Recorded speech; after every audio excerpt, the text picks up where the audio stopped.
Many believe the experience lane is dull and just for tanks or fighters to take damage and farm. What they don't mention is that whoever controls the experience controls both the early and late game.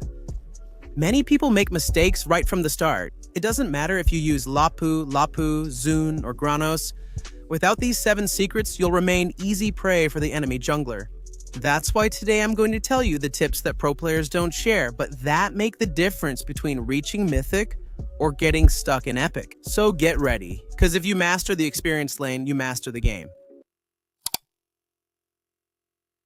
Number 1, the first minute is everything. Many players underestimate the first minute, and that's their first mistake. The start of the match, especially the experience lane, sets the entire pace of the early game. It's not just about who gets the first kill, but about who controls the wave, who reaches level 2 first, and who sets the tempo of the lane. When the match starts, don't stay behind waiting for the minions to arrive. Get into position early by the bush, either center or side based on your hero. If you're an aggressive expert like Lapu, Paquito, or Balmond, your aim is to attack. First, punish with your basic skills and force your opponent to retreat or use their regeneration early. That little trade, that first hit, changes the whole dynamic. Because if you gain priority and clear the first wave faster, you'll reach level 2 first. And that means an extra ability to dominate the second trade. And watch out, it's not just about hitting your opponent, but also about managing the wave correctly. If you push too fast without vision, you expose yourself to the enemy jungler. And if you do it too slowly, you lose pressure. That's why a trick that pro players use is to push and then pull back. They push the initial wave just enough to have control, but then they hide or control the bush until they know where the enemy jungler is. This way, they control without risk. In short, the first minute isn't for passive farming, it's to show who's in charge. If you control the pace from the start, the lane is already yours, and your opponent will be forced to play under their tower for the entire early game. Number 2, the side crab is your experience springboard. Many still ignore it, but the experience lane crab is one of the keys to leveling up before your opponent. It now gives experience instead of gold, and that means if you secure it, you'll reach level 4 first. In Mobile Legends, whoever gets their ultimate first has the edge. What does this mean in practice? If you control the wave at the start and keep up the pressure, you can force the enemy to stay under their tower while you take the crab calmly. What if the enemy contests it? Perfect. That's when you can force a trade with a level advantage. There are even experienced laners like Zun, Lapu, or Yuzan who can do it quickly on their own and leave without missing any farm. Securing it not only puts you ahead in level, but often gives you the pressure you need to rotate to the turtle first and support your jungler or roamer. And if you manage to do this consistently in the early game, you'll start to build such a big level difference. Your opponent won't even be able to face you anymore. Number 3, play with a wave in your favor. This is one of the secrets that separates an average laner from a true strategist. Learning to control the minion wave, it's not just about killing them for gold or experience. It's about controlling when, where, and how the wave reaches your lane, because whoever controls the wave controls the fight. There are 3 main ways to manage it: push, freeze, and slow push. If you push the wave quickly, you create space to roam or take the experience crab without losing minions. This is ideal if you're playing a strong early game hero like Paquito or Terizla. But if your opponent's jungler is nearby or your roamer is far away, pushing too much can be suicide. In that case, freezing the wave near your tower is the perfect play. The enemy minions die without you exposing yourself, and the enemy leaves. He's forced to overextend if he wants to farm, and that's when you make him pay dearly. The third type is the slow push. It consists of letting your minions accumulate before a rotation. This makes the enemy wave slowly push back to you while you help at turtle or mid.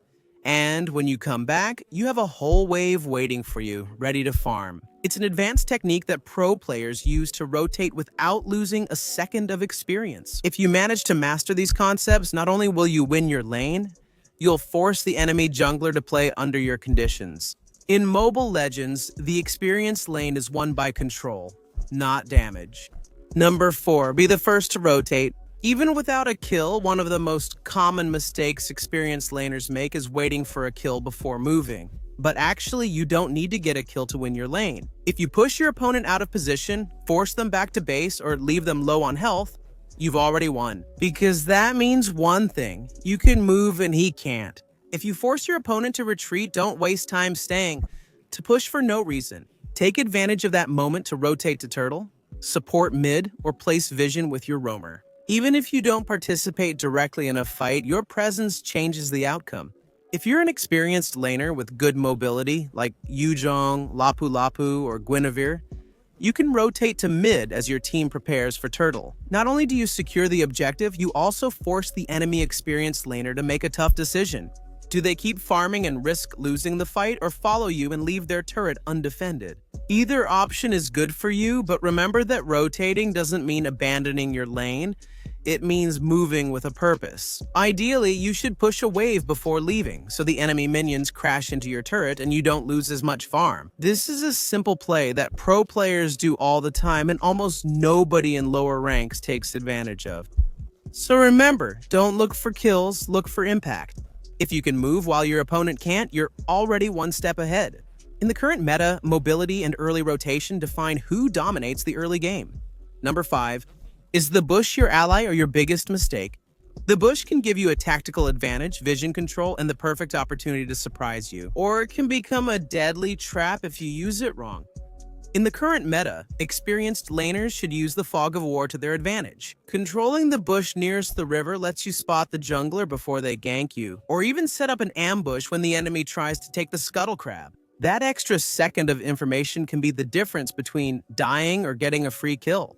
On the other hand, the enemy's side bush is your offensive weapon. If you use heroes with strong burst or initiation like Wukong, Guinevere, Lapu Lapu, Zilong, or Terizla, you can hide and ambush enemies when they approach to farm. They won't see it coming, and you'll win the fight before they even react. Many pro players use this technique to make opponents play scared and miss experience by avoiding the wave. But be careful, not all bushes are the same.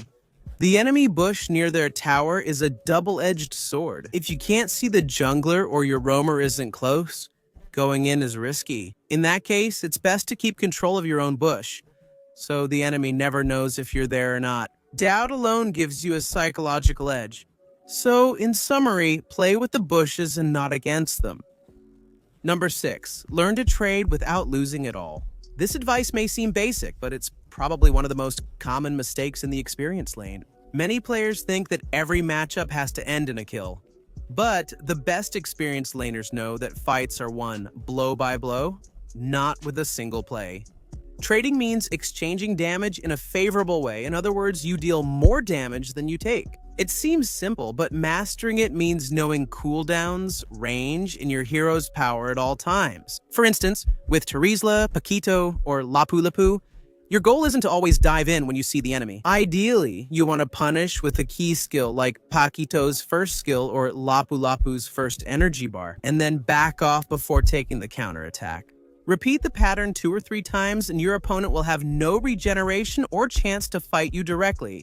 A good experience laner chooses the exact moment and doesn't rush in on impulse because patience wins more battles than damage. Number 7. Use the minimap as a radar for kills or deaths. If you've made it this far, this last tip may seem simple, but it's also the most crucial. Because lane mechanics or trading knowledge won't help you. If you don't know how to read the minimap is your radar. It tells you where the danger is, when you can play aggressively, and when you need to back off. But the problem is that many players ignore it until it's already too late. That's why every time you don't see the enemy jungler, play as if he's coming for you. Don't push aimlessly and don't cross the river if you don't know where the enemy mid or roam are. 80% of deaths in the experienced lane occur just because you don't check the minimap. Once you learn and apply the tips from this video, you'll outperform 90% of experienced laners. Laners who are in Epic or Legend. But if you want to move to the next level, you'll have to learn to play other roles. That's why I prepared these 2 videos for you with 7 tips to become a pro player, and also 7 to become a pro roamer. See you there.